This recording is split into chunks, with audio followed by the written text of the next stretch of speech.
Lots of people travel to the big station at the end of the line.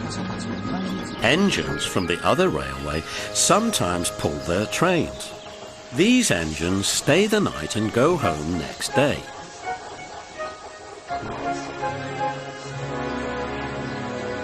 Gordon was talking one day to one of these. "When I was young and green," he said, "I remember going to London. Do you know the place? The station's called King's Cross." "King's Cross?" snorted the engine. "London's Euston. Everybody knows that." "Rubbish," said Duck. "London's Paddington. I know. I work there."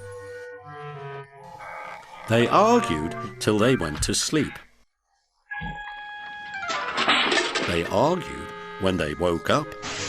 They were still arguing when the other engine went away. "Stupid thing," said Gordon crossly. "I've no patience."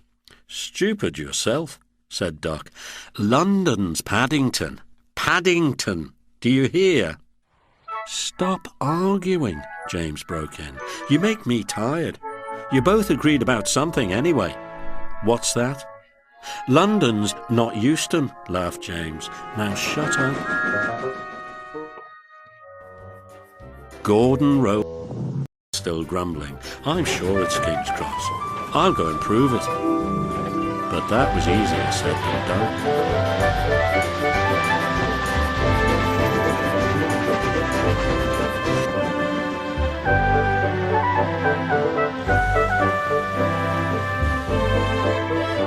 London lay beyond the big station at the other end of the line. Gordon had to stop there.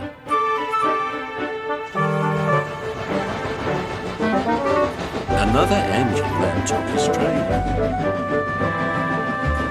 If I didn't stop, he thought, I could go to London. One day he ran right through the station.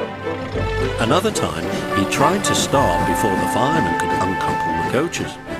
He tried all sorts of tricks, but it was no good. His driver checked him every time. "Oh dear," he thought sadly, "I'll never get there."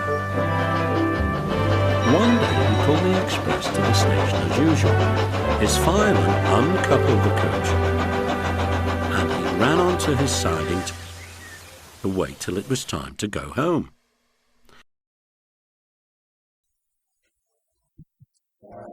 The coaches waited and waited at the platform, but their engine didn't come.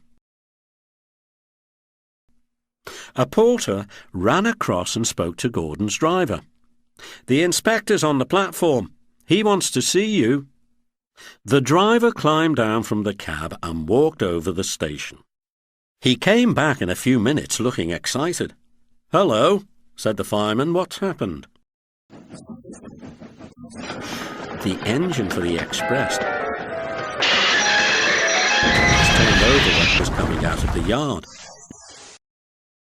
Nothing else can come in or out. They want us to take the train to London. I said we would if the Fat Controller agreed. They telephoned and he said we could do it. How's that? "Fine," said the fireman. "We'll show them what the Fat Controller's engines can do." "Come on," said Gordon. "Let's go." He rolled quickly over the crossings and backed onto the train. It was only a few minutes before the guard blew his whistle, but Gordon thought it was ages. Come on," he puffed to the coaches. Come on, come on, come on, come on, come on. We're going to town, we're going to town, sang the coaches slowly at first, then faster and faster.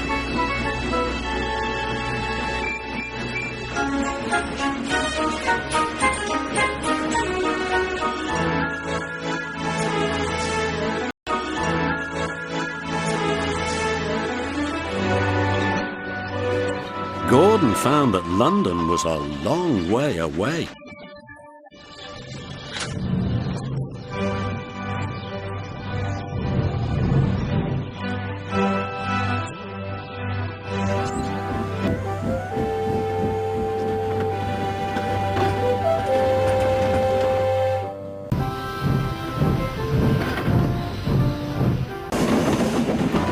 Never mind, he said. I like a good long run to stretch my wheels.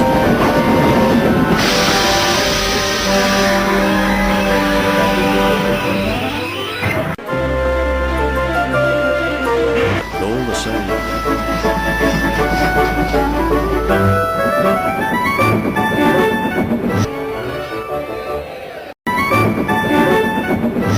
He was glad when London came in sight. The Fat Controller came into his office next morning. He looked at the letters on his desk. One had a London postmark. "I wonder how Gordon's getting on," he said. The station master knocked and came in. "Excuse me, sir, have you seen the news?" "Not yet. Why?" "Just look at this, sir."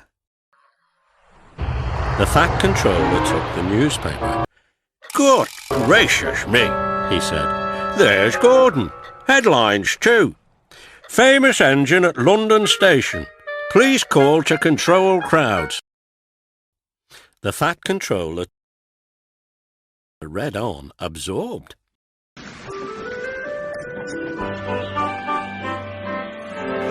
Gordon returned next day.